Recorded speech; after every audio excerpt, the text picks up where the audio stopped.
नमस्ते विद्यार्थी मित्रांनो, मी Mangesh Jipkate, Shri Sai coaching classes Shirdi या माध्यमातून आपल्या संपर्कामध्ये आहे. आज आपण 10वीचा सायन्स 1 मधील पहिला युनिट ग्रॅव्हिटेशन त्याचा हा आजचा आपला दुसरा पिरियड आहे. तर दुसऱ्या पिरियड मध्ये आता आपण हे बघणार आहे बघा, Newton's universal law of gravitation. Universal law of gravitation तर सगळ्या ठिकाणी हा अप्लाय होतो, त्याच्यामुळे त्याला आपण युनिव्हर्सल लॉ ऑफ ग्रॅव्हिटेशन म्हणतो. तर या ठिकाणी क्वेश्चन आहे बघा, right a note on the Newton's law of gravitation. त्याच्यानंतर न्यूटन्स लॉ ऑफ ग्रॅव्हिटेशन त्याचं स्टेटमेंट. आधी ही डायग्राम समजून घ्या.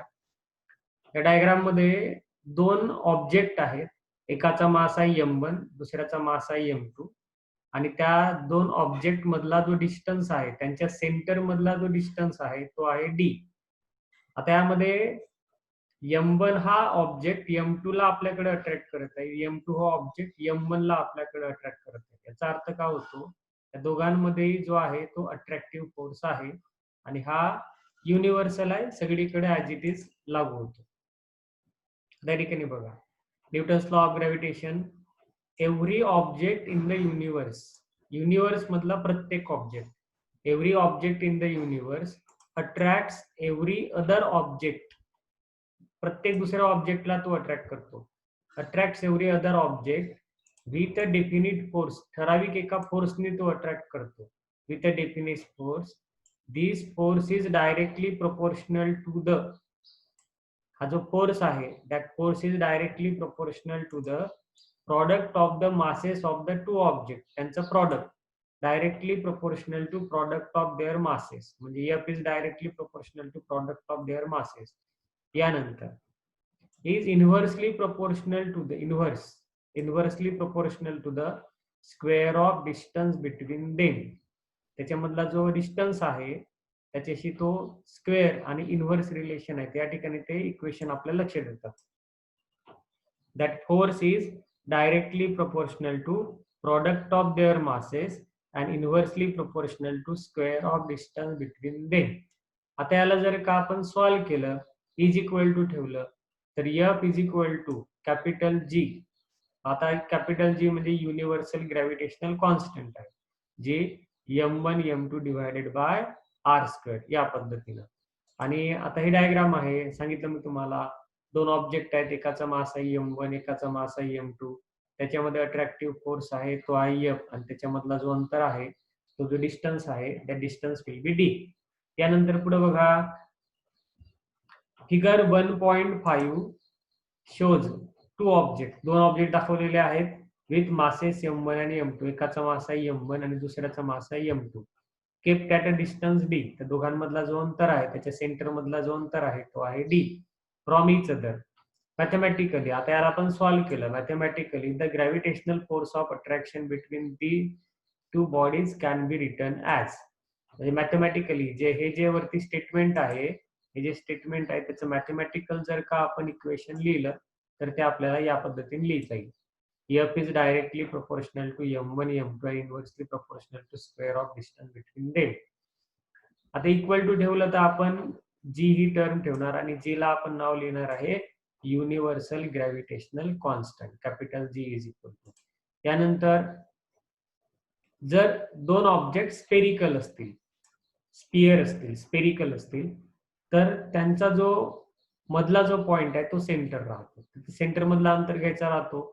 If the two bodies are spherical, the direction of the force is always along the line joining the centers of the two bodies and the distance between the centers is taken to be small d. आता या ठिकाणी बघा, याचा centre m1 चा centre इथं आहे, m2 चा centre इथं आहे. याच्या या दोन्ही सेंटर मधनं जर का आपण एक सरळ लाईन काढली, तर ती जी सरळ लाईन आहे त्या दिशेने फोर्स राहणार आहे. त्याच्यामधला जर का आपण अंतर घेतला तर that distance will be small D या पद्धतीने. यानंतर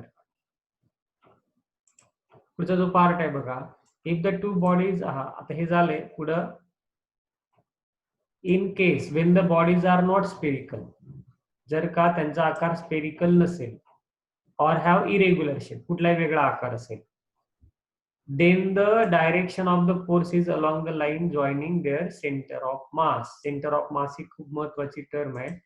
सेंटर ऑफ मास म्हणजे the point at which whole mass of the body is suppose to be concentrated. ज्या पॉइंटच्या ठिकाणी सगळ्याचा सगळा मास जो आहे तो कॉन्सन्ट्रेट झालेला आहे त्याला म्हणायचं सेंटर ऑफ मास. आणि त्याच्यामधला जो अंतर आहे तो आपण स्मॉल डी घ्यायचा. Small D is the distance between the two centres of mass. यानंतर आता पुढे आता हा इथे इक्वेशन 1 दिलेला आहे त्याप्रमाणे बघू आपण. फ्रॉम इक्वेशन 1 वरनं का लक्षात येतं, from equation 1 it can be seen that, का लक्षात येतं त्यावरनं, it can be seen that the value of G, capital G is gravitational force. Capital G का राहणार आहे, universal gravitational force acting between the two unit masses kept at a unit distance away from each other. तर आता या ठिकाणी आपण असं consider करू शकतो की दोन मास आहेत ना ते युनिट मास आहेत. म्हणजे M1 ची व्हॅल्यू पण 1 आणि M2 ची व्हॅल्यू पण 1 आणि त्याच्यामधला जो डिस्टन्स आहे तो आहे 1. मग आता हे जर का आपण सगळे युनिट ठेवले, 1 व्हॅल्यू ठेवली, तर ही सगळी व्हॅल्यू ना 1 येणार आहे. म्हणजे आपल्याला F इज इक्वल टू जी असं लिहिता येईल. मग त्या ठिकाणी बघा परत समजून घ्या. From equation 1 it can be seen that, का लक्षात येतं आपल्याला, the value of capital G is gravitational force acting between the two unit mass. Two unit mass असायला पाहिजे. म्हणजे M1 ची व्हॅल्यू पण 1, M2 ची व्हॅल्यू पण 1 आणि D ची व्हॅल्यू 1. तर मग F is equal to G मिळेल.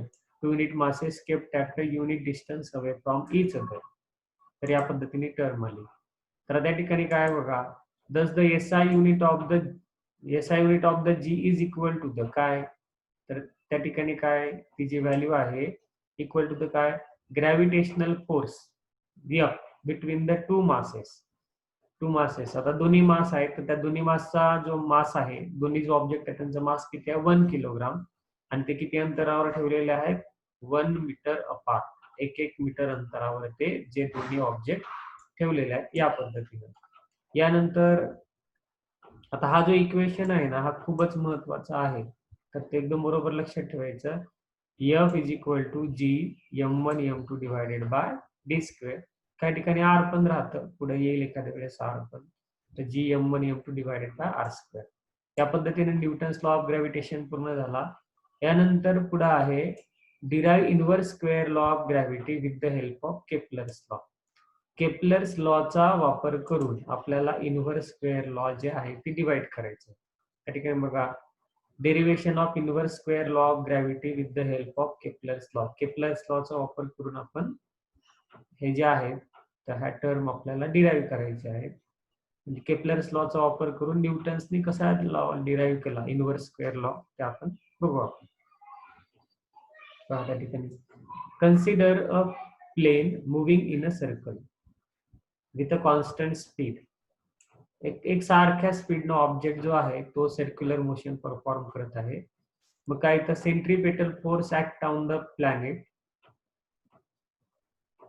सेंट्रीपेटल फोर्स त्याच्यावर ऍक्ट होणार आहे. तुम्हाला माहिती आहे एखादा ऑब्जेक्ट, कोणता ऑब्जेक्ट जो आहे तो सर्क्युलर मोशन परफॉर्म करत असेल तर along the radius and towards the centre जो आहे, along the radius and towards the centre जो आहे तो सेंट्रीपेटल फोर्स राहतो.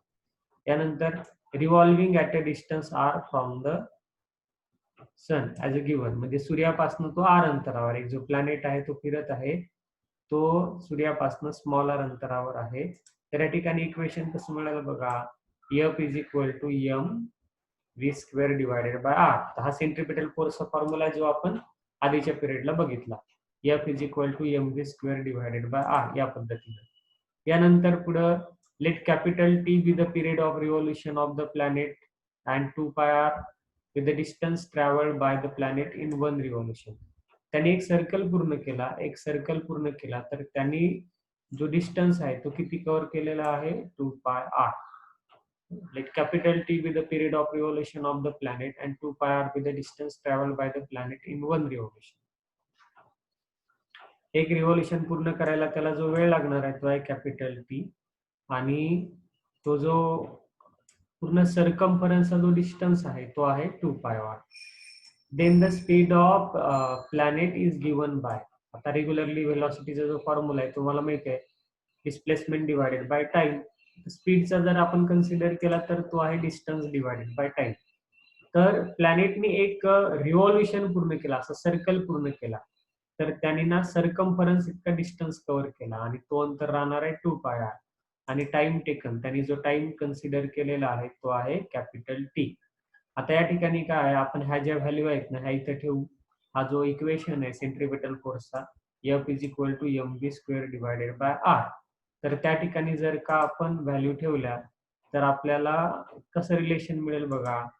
F is equal to m multiply by 2πr divided by capital T चा स्क्वेअर डिवायडेड बाय r. तर आता 2 चा स्क्वेअर राहणार आहे 4, m term as it is, पाय चा स्क्वेअर पाय स्क्वेअर, इथं वरती r स्क्वेअर राहील आणि खाली r आहे, तर त्याच्यापैकी एक r न कट होईल, मग इथं r होईल आणि डिनॉमिनेटर मध्ये टी स्क्वेअर. आपल्याला हे रिलेशन मिळाला. त्यानंतर आता हा जो इक्वेशन आपल्याला मिळालेला आहे त्याला आपण r स्क्वेअरनी मल्टिप्लाय करू आणि r स्क्वेअरनी डिवाइड करू. Multiplying and dividing by r square we get. त्याला मल्टिप्लाय पण केलं, डिवाइड पण केलं, तर वरती काय होईल, r multiply by r square म्हणजे r क्यूब हे मिळालं. आणि आपण टी स्क्वेअर ही टर्म इकडे आणली डिनॉमिनेटर मध्ये आणि r स्क्वेअर इकडे आणली. रिलेशन कसं मिळालं बघा. F इज इक्वल टू कसं मिळालं, 4m pi square divided by r square multiply by r cube divided by T square, असं आपल्याला हे रिलेशन मिळालं. But according to the Kepler's third law, जे आपण आधीच्या पिरियडला बघितलं, T square is directly proportional to r cube. याला जर का आपण सॉल्व्ह केलं, T square divided by r cube is equal to k. मग आता हे T square divided by r cube म्हणजे हे इकडे खाली आणलं, आपण इकडे खाली आणलं, हे k टर्म ना इथे डिनॉमिनेटर मध्ये येणार आहे. म्हणजे इक्वेशन कसं मिळेल बघा आपल्याला. F is equal to 4m pi square divided by r square आणि मल्टिप्लाय बाय इथं k. आता आपण जर का पाहिलं तर 4m पाय स्क्वेअर याच्यानंतर k ह्या सगळ्या टर्म ना कॉन्स्टंट आहे. तर F आणि r स्क्वेअर मध्ये एक रिलेशन आहे आणि ते इक्वेशन असं येणार आहे, F is inversely proportional to r square. याच्यावरनं का आलं बघा बरं. Thus with the help of Kepler's third law, म्हणजे केपलर्स थर्ड लॉचा वापर केला कुणी, न्यूटननी. न्यूटन कन्क्लूड म्हणजे त्यांनी एक निष्कर्ष काढला, कन्क्लुजन काढलं. का कन्क्लुजन काढलं, that centripetal force acting on the planet must be inversely proportional to square of the distance between the planet and the sun. ते इनव्हर्सली प्रोपोर्शनल टू आहे that square of distance between planet and the sun, and hence postulated the inverse square law of gravitation. Inverse square law of gravitation यावरून आता सिद्ध होणार आहे. यानंतर पुढे जे आहे ते आहे अर्थ ग्रॅव्हिटेशनल फोर्स. अर्थ जे आहे ते ग्रॅव्हिटेशनल फोर्स म्हणजे अर्थ जे कोणत्या ऑब्जेक्टला आपल्या सेंटरकडे जे अट्रॅक्ट करत आहे त्याला आपण ग्रॅव्हिटेशनल फोर्स म्हणतो. बघा आता, the earth attract every object near it towards itself because of the gravitational force. पृथ्वी जी आहे ती प्रत्येकच ऑब्जेक्टला आपल्या सेंटरकडे अट्रॅक्ट करत आहे आणि याला आपण नाव लिहितो gravitational force. The earth attract every object near it towards itself because of the gravitational force. Gravitational force मुळे ते आपल्या सेंटरकडे अट्रॅक्ट करेल. मग काय, the centre of mass. Centre of mass मी मगाशी सांगितलं तुम्हाला डेफिनेशन. सेंटर ऑफ मास म्हणजे काय आहे, the point at which whole mass of the body is supposed to be concentrated. तर याला आपण नाव लिहितो center of mass. The center of mass of the earth is situated at its center. कोणत्या ठिकाणी आहे, सेंटरच्या ठिकाणी. So the gravitational force on the object due to the earth is always directed towards the center of earth. म्हणजे gravitational force जो राहणार आहे तो नेहमीच कोणाकडे राहणार आहे, टुवर्ड्स द सेंटर ऑफ अर्थ, अर्थच्या सेंटरकडे राहणार आहे. बिकॉज ऑफ दिस फोर्स, या फोर्स मुळे काय होतं, because of this force an object falls vertically downward on the earth. Object जो आहे तो अर्थच्या सेंटरकडे येईल, vertically downward on the earth. Similarly या प्रकारे when we throw a stone vertically upward, समजा एखादा जो ऑब्जेक्ट आहे तो आपण उंच वरती फेकला. Similarly when we throw a stone vertically upward, this force tries to pull it down and reduces its velocity. ज्यावेळेस आपण ऑब्जेक्टला वर फेकतो त्यावेळेस अर्थचा जो ग्रॅव्हिटेशनल फोर्स आहे तो त्याला आपल्या सेंटरकडे ओढतो, खाली ओढतो. रिड्युसेस इट्स वेलॉसिटी, म्हणजे ज्या पद्धतीने ऑब्जेक्ट वर वर जाणार आहे त्या पद्धतीने त्याची जी वेलॉसिटी आहे ती वेलॉसिटी कमी कमी होत जाईल. आता या ठिकाणी त्याची वेलॉसिटी कमी झाली ड्यू टू दिस, त्या ओढण्यामुळे, सेंटरकडे ओढण्यामुळे का होईल, वेलॉसिटी पण कमी कमी होत जाणार आहे. Due to this constant downward pull the velocity become zero after a while. काही वेळाने त्याची जी वेलॉसिटी आहे त्याची वेलॉसिटी झिरो होणार आहे, म्हणजे तो ऑब्जेक्ट जो आहे त्या ठिकाणी थांबेल. आणि एकदा तो ऑब्जेक्ट थांबला त्या ठिकाणी की परत त्या ग्रॅव्हिटेशनल फोर्समुळे तो ऑब्जेक्ट अर्थ सरफेसवर खाली खाली येईल. द पुल कंटिन्यू, जे ओढणं जे आहे ते कंटिन्यू राहील. The pull continue to be exerted and the stone starts moving vertically downward. Object जो आहे तो खाली खाली यायला सुरुवात होईल. Stone starts moving vertically downward towards the centre of earth under its influence. त्याच्या इन्फ्लुएन्समुळे तो जो ऑब्जेक्ट आहे तो खाली खाली यायला सुरुवात होईल. म्हणजे एखादा जो ऑब्जेक्ट आहे अर्थ पासून आपण वरती फेकला की त्याची वेलॉसिटी कमी कमी होत जाईल आणि एका लास्ट मोमेंटला तो थांबेल आणि परत मग खाली यायला सुरुवात होईल. तर या पद्धतीने ग्रॅव्हिटेशनल फोर्सचा त्याच्यावर इफेक्ट होतो. त्यानंतर पुढे आहे question number 6. Why the moon and artificial satellite doesn't fall on the earth. म्हणजे आता आपण पाहिलं की एखादा ऑब्जेक्ट जर उंचावर असेल तर तो तुटल्यानंतर अर्थ सरफेसवर येतो. तो प्रश्न असा आहे की मून जो आहे तो मून का बरं अर्थ सरफेसवर येत नाही, किंवा आपण जे सॅटेलाइट लॉन्च करतो ते का बरं अर्थ सरफेसवर येत नाही. तर त्याचं एक महत्वाचं कारण आणि बरोबर समजून घ्या, नंतर आपण ह्या स्टेटमेंट प्रमाणे बघू. बघा, तर वरची आपण डायग्राम जी आहे ना ती केअरफुली बघू. तर या डायग्राम मध्ये काय बघा,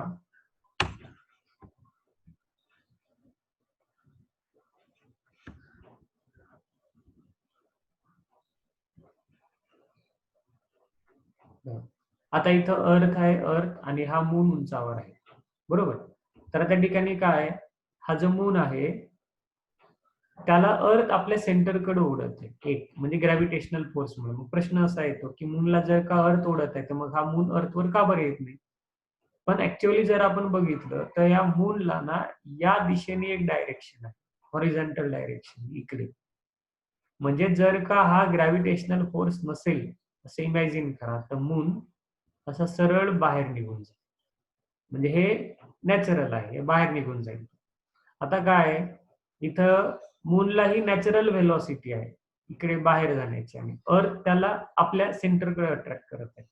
मग काय होतं की तो इकडे पण जात नाही आणि इकडे पण येत नाही. तर तो या पद्धतीने सर्क्युलर ऑर्बिट मध्ये गोल गोल फिरत आहे, आणि सर्क्युलर ऑर्बिट मध्ये या पद्धतीने तो गोल फिरत आहे. म्हणजे इकडे बाहेर पण जाणार नाही आणि सेंटरकडे पण ओढला जाणार नाही. तर तो सर्क्युलर ऑर्बिट मध्ये या पद्धतीने असा गोल फिरत आहे. तर ही ती सिच्युएशन आहे.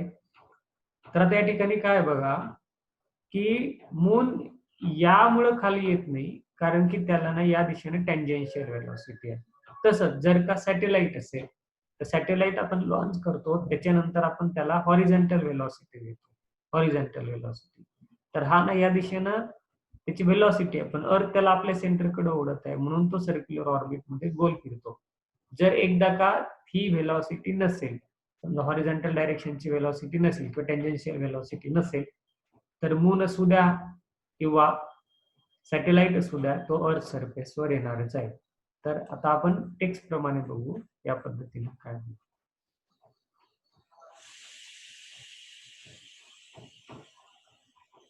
The gravitational force due to the earth act on the moon because of which it revolve around the earth.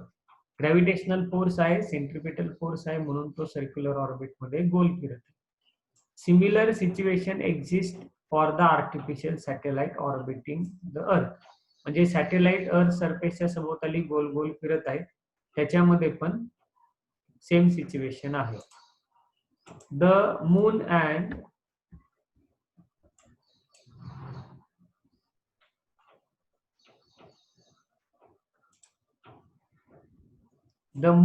The artificial satellite orbit the earth. Moon आणि आर्टिफिशियल सॅटेलाइट जे आहे ते अर्थच्या सभोवताली गोल गोल फिरत आहेत. Moon and the artificial satellite orbit the earth. पुढे काय, the earth attract them towards itself. अर्थ जी आहे ती आपल्याला त्यांच्या सेंटरकडे ओढत आहे. But unlike the falling apple जर का तुटला तर तो जमिनीवर येतो. पण unlike the apple they do not fall on the अर्थ. पण ऍपल जसा तुटल्यानंतर जमिनीवर पडतो त्या पद्धतीनं हे जे आहेत मून किंवा सॅटेलाइट का बरे येत नाही? This is because of the velocity of the moon and the satellite along their orbit. म्हणजे या ठिकाणी जो मून आहे किंवा जो सॅटेलाइट आहे त्यांना ऑर्बिट मध्ये जी व्हेलॉसिटी आहे त्या व्हेलॉसिटीमुळे ते जे आहेत ऑब्जेक्ट ते पृथ्वीवर वापस येणार नाही. If this velocity was not there they would have fallen on the earth. जर का ती व्हेलॉसिटी नसेल तर ते जे ऑब्जेक्ट आहेत म्हणजे मून असेल किंवा मग सॅटेलाइट असेल तर डेफिनेटली अर्थ सरफेसवर येतील या पद्धतीने. त्यानंतर पुढे टर्म आहे what is the acceleration due to gravity. महत्वाची टर्म आहे आणि derive the expression for it. तर या ठिकाणी बघा तुम्हाला ग्रॅव्हिटेशनल फोर्स जो आहे त्याचा उल्लेख मी आधीच करून सांगितलेला आहे. काय? F is equal to G, capital G, M1 M2 divided by R square. बरोबर. त्या ठिकाणी बघा the gravitational force due to earth on a body result in its acceleration. म्हणजे ग्रॅव्हिटेशनल फोर्स आहे म्हणून ऍक्सेलरेशन आहे. तर ग्रॅव्हिटेशनल फोर्स जो आहे म्हणजे पृथ्वी जे कोणताही जरी ऑब्जेक्ट असेल तर त्याला आपल्या सेंटरकडे ओढून घेईल. तर त्या ठिकाणी बघा तो जो ग्रॅव्हिटेशनल फोर्स आहे तर त्याच्यामुळे ऍक्सेलरेशन आहे आणि त्याच्यामुळे त्याला आपण नाव लिहितो ऍक्सेलरेशन ड्यू टू ग्रॅव्हिटी. त्याला आपण नाव लिहितो acceleration due to gravity and is denoted by small G, acceleration due to gravity. त्यानंतर expression for the acceleration due to gravity बघा. आता या ठिकाणी आपण कन्सिडर करू अर्थ जी आहे ना, अर्थचा जो मास आहे तो आहे कॅपिटल एम. कॅपिटल एम म्हणजे मास ऑफ द अर्थ. यानंतर कॅपिटल आर म्हणजे रेडियस ऑफ अर्थ. यानंतर स्मॉल एम म्हणजे मास ऑफ द ऑब्जेक्ट जो अर्थ सरफेसवर आहे. बघा suppose an object of mass M is situated at a distance R from the centre of the earth. म्हणजे अर्थचा जो सेंटर आहे त्यापासून जो ऑब्जेक्ट आहे तो कॅपिटल आर अंतरावर आहे. Let capital M be the mass of earth. Capital M म्हणजे काय? Mass of earth. Then the gravitational force of attraction F between the object and the earth is given by gravitational force. आता या ठिकाणी जो gravitational force आहे F is equal to capital G capital M small M. बघा capital G माहिती आहे तुम्हाला universal gravitational अर्थ. यानंतर कॅपिटल एम म्हणजे mass of earth, small M म्हणजे मास ऑफ ऑब्जेक्ट आणि आर म्हणजे त्याच्यामधला अंतर. तर कॅपिटल जी तुम्हाला माहित आहे युनिव्हर्सल ग्रॅव्हिटेशनल कॉन्स्टंट. यानंतर या ठिकाणी बघा again on the surface of earth F is equal to आपण लिहिणार आहे एम जी. एम म्हणजे मास ऑफ द ऑब्जेक्ट आणि जी म्हणजे ऍक्सेलरेशन ड्यू टू ग्रॅव्हिटी. हा ग्रॅव्हिटेशनल फोर्सचा हा एक फॉर्म्युला झाला. यानंतर वेटशी रिलेटेड ग्रॅव्हिटेशनल फोर्सशी रिलेटेड हा दुसरा फॉर्म्युला झाला F is equal to M G. आता तुम्हाला लक्षात येईल की दोघांच्याही लेफ्ट हँड साइडला ही जी टर्म आहे कॅपिटल एफ ती जी टर्म आहे ती सारखीच आहे. आता आपण हे दोनही जे इक्वेशन आहेत ते आपण इक्वेशन इक्वेट करू. या ठिकाणी कसं येईल बघा M into small G is equal to G M capital M small M divided by R square. आता या ठिकाणी स्मॉल एम जी टर्म आहे ती आपण दोन्ही साइड कडनं कॅन्सल करू. आता ही जी टर्म आहे दोन्ही साइड कडनं कॅन्सल केल्यानंतर स्मॉल जीचं जे इक्वेशन आहे small G is equal to G M divided by R square या पद्धतीने हे रिलेशन आपल्याला मिळेल. This acceleration. आता स्मॉल जीचा फॉर्म्युला एकदम बरोबर लक्षात ठेवा. Small G is equal to G M divided by R square. Capital G म्हणजे आहे universal gravitational constant. Capital M म्हणजे आहे मास ऑफ द अर्थ आणि कॅपिटल आर म्हणजे आहे radius of the earth. This acceleration depends only on the. आता हे ऍक्सेलरेशन कशावर डिपेंड आहे? This acceleration depends only on the mass. Capital M म्हणजे mass of the earth, capital R म्हणजे radius of the earth. And so the acceleration due to gravity at a given point on the earth is same for all the objects. म्हणजे एक लहान object असू द्या किंवा मोठा object असू द्या सगळ्या ऑब्जेक्टसाठी ऍक्सेलरेशन ड्यू टू ग्रॅव्हिटी जी आहे ती सारखीच आहे. कारण की ऍक्सेलरेशन ड्यू टू ग्रॅव्हिटी कशावर डिपेंड आहे? कॅपिटल जी कॅपिटल एम आणि कॅपिटल आर. तर या ठिकाणी त्या व्हॅल्यू जी आहेत ते डिपेंड आहे. आता पुढच्या पिरियडला आपण ऍक्सेलरेशन ड्यू टू ग्रॅव्हिटी जे आहे, स्मॉल जे आहे, त्याच्यामध्ये जो बदल होतो त्याच्याबद्दल आपण पुढच्या पिरियडला बघू.